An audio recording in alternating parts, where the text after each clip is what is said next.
it's Dr. Meyer. Today I'm talking to Dr. Karin Stanton, who is a gynecologist who started her own gynecology practice and a functional medicine practice all under the same roof. We touch on that. We talk about the unique services she's doing there that can be really helpful to a lot of different conditions. But we're also talking about the state of burnout and the state of care of our OB-GYN practitioners and how they can definitely be overworked and have the tendency to really be easily thrown into burnout. So please join us today. Please like, subscribe, and share on the YouTube channel and the YouTube videos. And please, if you're listening to this on our podcast, Women in Medicine Be the Change, please rate and review so that the podcast can grow. So thanks so much for joining us and enjoy the interview.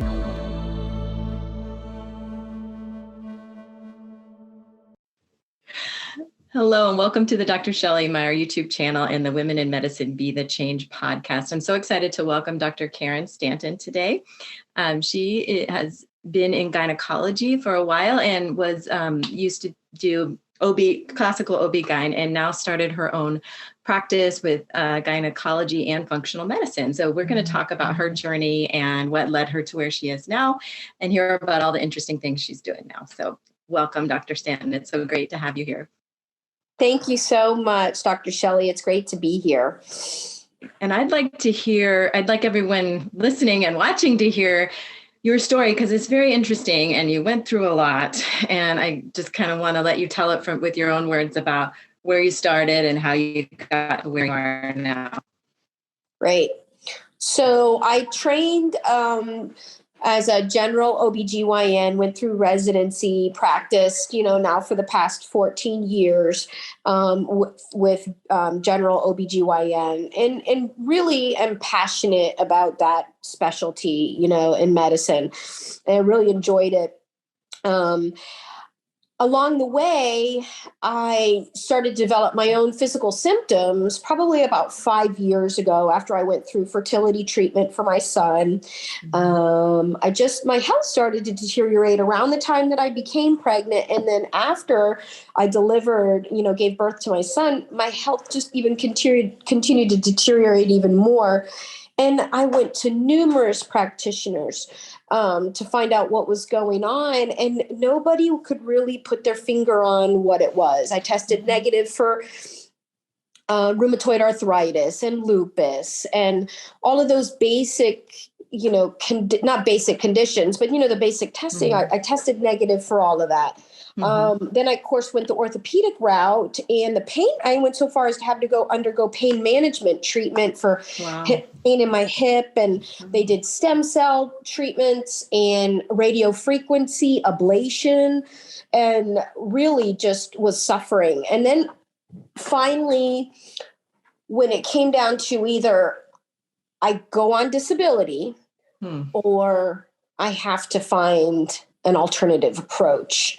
So it was probably 2 a.m. I was Google searching functional medicine, alternative medicine, and I stumbled across a great clinic out in Dallas, Texas. So I traveled out there, and long story short, they determined that I had mold toxicity, in addition to Lyme disease. I had tested negative for Lyme. So because our traditional testing has a high false negative rate. It really does, yeah. So mold toxicity, Lyme, I had formaldehyde toxicity. So my brain was pickling because for a year and a half during medical school, I was a tutor, an anatomy tutor. So I lived in that anatomy lab. Levels just built up in my brain and in my tissue. So the smell of that lab, I can still just, it was terrible, wasn't it? Something you never, ever you never forget it. That was just unfortunately something that, caught up with me over time because I was functioning very well for the first 10 years of my practice experience. So thankfully, I found that practitioner out in Dallas. And then when I I started treatment, I started ozone therapy, I started IV vitamin nutrition, I started strict dietary changes. I had to give up gluten, I gave up dairy, and that made a world of difference because we know that those are inflammatory. And so then, I began to get my life back, and I was able to spend quality time with my family, and my brain was, able to function. Thank God. When I returned back to Florida, so, I took a month off of work to start that therapy. Good. When I returned to Florida, things were better, but just not 100%. So I found another practice here, another functional medicine clinic here in Clearwater, Florida, and I began hyperbaric treatment. So, and that hyperbaric treatment is what turned things around for me remarkably. So I went through a 3-month course of hyperbaric therapy, and that's what I think I owe my life to, is that particular modality. So it was that experience that I had to go through that kind of was a turning point for me. And that's when I realized, okay, there's more to medicine than just the Western approach. There's so much more to it. So for those 3 months, of course, more than that, but the 3 months while I was in the hyperbaric chamber, it's a large chamber, I studied functional medicine, and I became certified on a fast track of functional medicine, so that I could now take that practice and incorporate it into my holistic practice in gynecology and functional medicine. So I trained as a DO, so I have a holistic approach and always have practiced a holistic approach. But now that I'm certified in functional medicine, I even can delve deeper and offer more to my clients. So those 3 months, I was, in depth, literally submerged in a hyperbaric chamber, and then I was submerging my brain with just more information about functional medicine. That's when I became certified. So after that, I continued to practice conventional gyn, but then I decided this isn't for me. It's time to branch out onto my own. I'd always practiced under another physician, was always an associate and an employee, never a partner.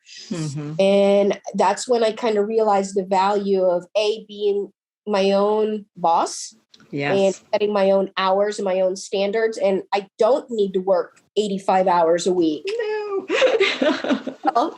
And compromise my family's and my, my wellness in order to practice medicine, because it's just not healthy. Right. So thankfully, I was able to exit OBGYN. I gave up obstetrics, which I loved, but it's given me more time now. I have my own facility in Trinity, Florida, and I practice traditional GYN. I still do hysterectomies, pap smears, just basic workups and treatments for hormonal therapy, in addition to a functional medicine practice in the same building, under the same roof. And I offer food sensitivity testing, mold testing, Lyme testing, IV vitamin nutrition, and we also have a hyperbaric chamber, so we offer that as well. So that's awesome to have all that under one roof.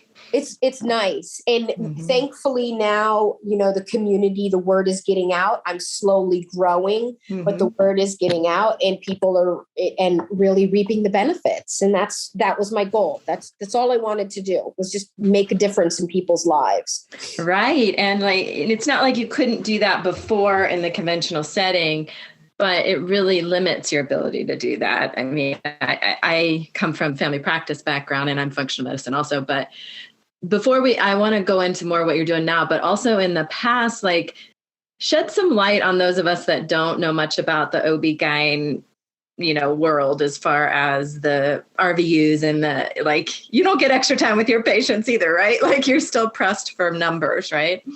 You're pressed for numbers. I've always labeled it the cattle chute process. It's very analogous to a line of cattle being lined up, or a line of any type of animal being lined up. They have to get so many through the chute. They have to, brand them and get them through, and then call it a day. Right. And not to equate people to animals. That's not my point. My point is, the people are a number when it comes to that system. And it was, how many patients could I see a day? 25, 30, 35. And so that the numbers go up, the revenue goes up for the practice. But the quality of care is compromised. Goes down. Yeah. Yeah. Never comfortable with that. I like to sit and take time with my patients. Me neither. What my patients routinely say is that I listen to them. I listen to what they're saying, because we all know as doctors, you can get the diagnosis in a history. The patients will tell you their diagnosis usually within minutes of talking with them. Mm-hmm. So yeah, you just have to let them talk and give them their space and their time, right? That they deserve. And so that was the other thing. As a woman, I worked with practices, multiple different practices, and some of them were very well run, very well run. Others not so much. Right. And I learned how in OBGYN, we're expected to be superhuman. And that's not right. Because we're dealing with mini humans, little humans coming out. Bringing humans into the world, like humans into the world, which is the most beautiful experience. And I would get tears in my eyes up into the last delivery that I did, because it's so beautiful. It is beautiful. But the system is flawed, because OBs are expected to deliver babies in the middle of the night, have interrupted sleep, go home, maybe catch a bite with their family, see their kids in the morning, and then go back to work and see 20 plus patients the next day. Yeah. That is inherently flawed. It is. So the solution to that is the midwife model. And I was with a very good group, and they had 6 excellent midwives, and the midwives would do the first call, first deliveries. And us physicians would rotate call and maybe have to go in maybe at night once, maybe not. That's the only way, in my opinion, that OBGYN or OB should be practiced in this country. Because I could see that. It's compromising. The burnout rate with OB is very high. I know I've burnt out at least 3 or 4 times. Yeah. Obviously go ahead. And so it's been an interesting journey, but I wouldn't change it. I really wouldn't go back and change it, because everything that I did has led me up to where I am now. Exactly. You learn at each experience, you learn and you grow. And then sometimes you learn how you don't want to do things. And sometimes you learn how you do want to do things. Well, so what kind of change in your like work-life balance has there been now, and like with your family and your home life and all of that? Like, how have you been able to spend more time with your family and more time taking care of yourself as well? That's key. So as soon as I opened up this practice, which was really only 6 months ago that I hung out my shingles, I took Friday afternoons off. I did too. Isn't it the best? Oh, it's so awesome. It's exciting because you look forward to that, 1 or 12 or 1 o'clock Friday afternoon, because you get to get out and enjoy a longer weekend. You do, yeah. 5-day work weeks, are hard, and especially because it allows me more time for my family and more time for me. The other thing that I do with my practice is I allow to make sure that I incorporate time for my staff to get their work done, like an hour for patients. They can't be expected to clock in at 8, see patients all day, and then get their work done in between that. That's an unrealistic expectation.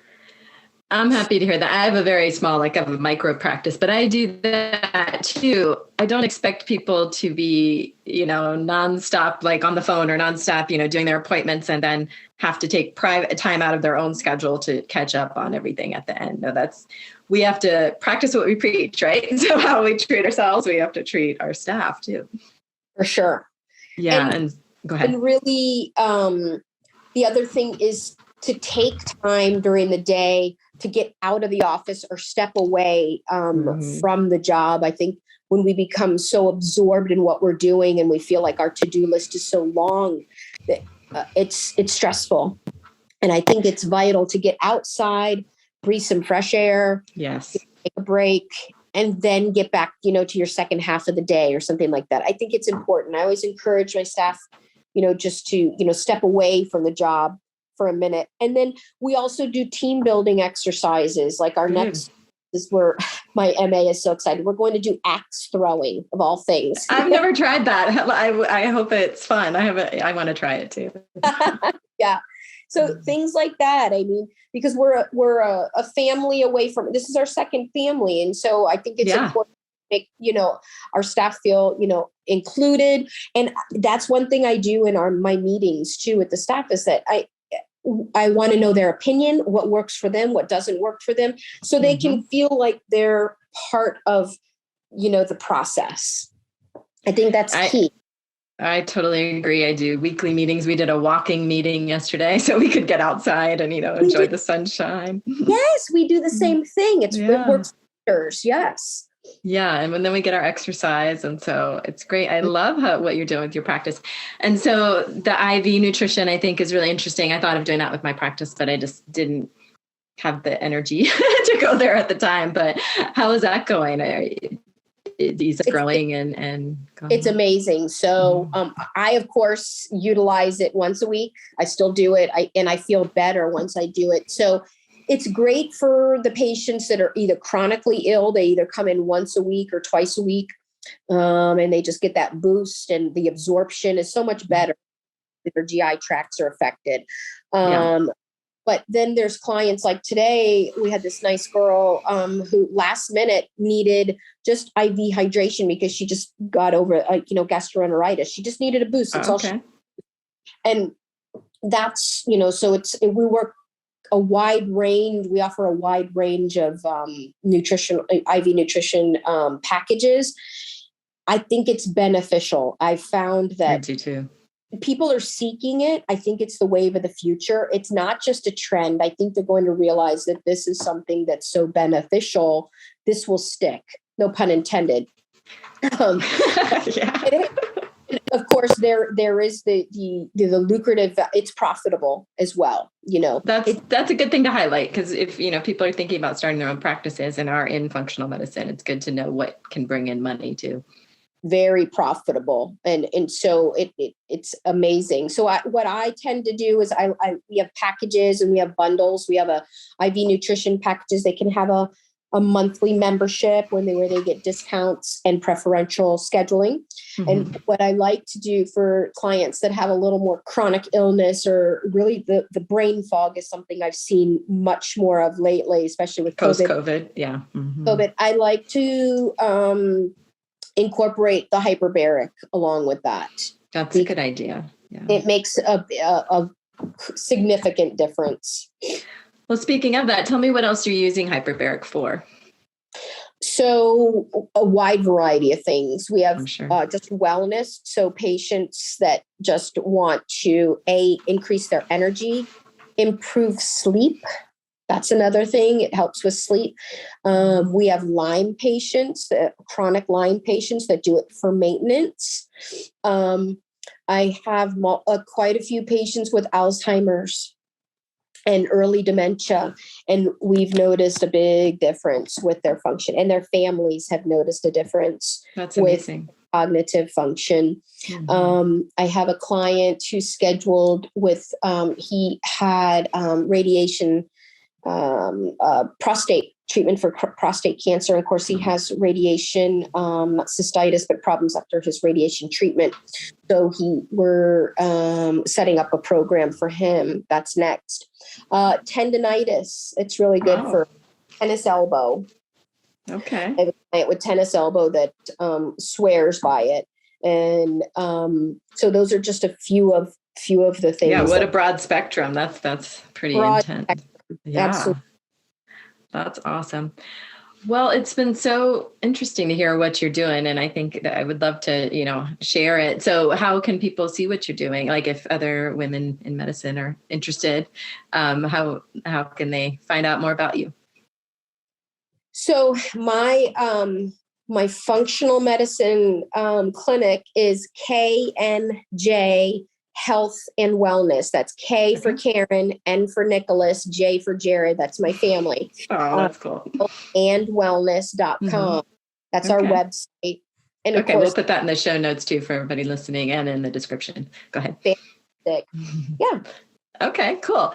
Well, it's been so great talking to you. And one last question. What do you do? What's like your favorite self-care routine, or what has to be essential in your life to feel more balanced? There could be a variety of things, but what's kind of your go-to thing? So I'd have to say three things. Yeah, go ahead. One is my sauna. You want to share? Sauna. So yes. Definitely sauna. I try to go in that multiple times a week. Nice. Number two is I put my feet on the ground. I think it's super important to connect with. Mm-hmm. I totally agree with you. That daily. And number three is meditation and reflection. And do you do any kind of guided meditation? Do you do self-guided? How do you I used to. Now it's just I'm at a point where I can just close my eyes and it's breathing. I do the Thich Nhat Hanh technique where I just breathe in and breathe out. That's it. Nice. Yeah. And just to highlight that it can be that simple, right? It doesn't have to be a completely quiet mind, just the deep breathing, just that gets you out of your head for a little bit and really reset your day and your mindset. So that is a great tip to end on. Well, I thank you so much for joining us today. And like I said, I'll have all your information in the show notes in the description, and enjoy the rest of it's Friday afternoon today. So enjoy the rest of your day off. Thank you so much and have a great weekend. Take care, Dr. Shelley. You too. Thank you. Bye. Hey, I hope you enjoyed that interview with Dr. Karin Stanton as much as I did. I think it's really interesting what she's doing, and to hear her story about her health problems and her challenges, and really how she recovered from that, I think was very inspiring. So please join me next week. Please like, subscribe, and share this video out if you feel like anybody either in medicine or outside of medicine, any women professionals that are experiencing burnout might learn something from the tips and the tricks and the techniques that we talk about on this channel and on this podcast. And please rate and review the podcast, and we'll see you next Friday.